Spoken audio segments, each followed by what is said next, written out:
Hello ભાઈ, સાંભળ ને, જ્યાં તું મને રોડ લેવા આવસ ત્યાં હું આવી ગઈ છું. અને આજે થોડુંક મોડું થઈ ગયું છે, તો મારી બસ પણ લેટ થઈ ગઈ છે. અને મારા ફોનમાં હાવ બેટરી ડાઉન થઈ ગઈ છે, તો તું મને આવીને જલ્દીથી લઈ જા ને.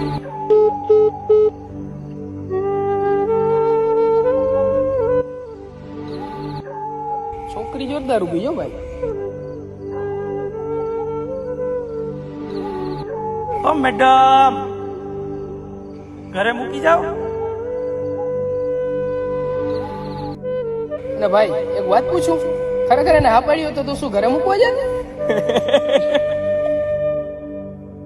એકલા એકલા સિગરેટ હું પીવો? મને તો દ્યો. હાલે લે ભાઈ, તું સિગરેટ લે, અમે ઓલીને લઈ.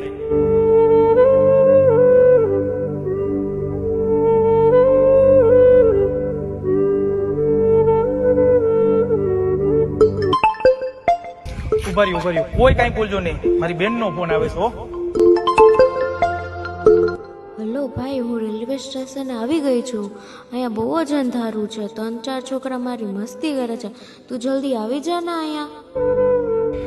તું છે ને અહીંયા જ ઊભી રહેજે, બરોબર? હમણાં આવીએ છે, અને જો તને કાંઈ થયું ને તો એના ટાટિયા ભાંગી નાખશું.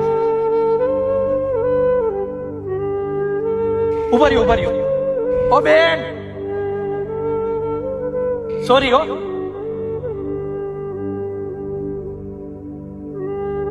હાલ ભાઈ, ગાડી લઈ લે હાલ. ભાઈ હું પણ સાથે આવું છું. જેમ તારી બેન છે ને એમ મારી પણ બેન છે.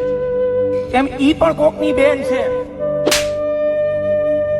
કઈ વાંધો નહીં ભાઈ, તો એ બેન ને કોઈ તેડવા ના આવે ને ત્યાં સુધી અમે અહીંયા જ ઉભા છે. રસ્તા ઉપર ઉભેલી એકલી છોકરી કોઈનું સેટિંગ નથી હોતું. કોઈની બેન હોય છે, કોઈની પત્ની હોય છે, અને કોઈની દીકરી પણ હોય છે.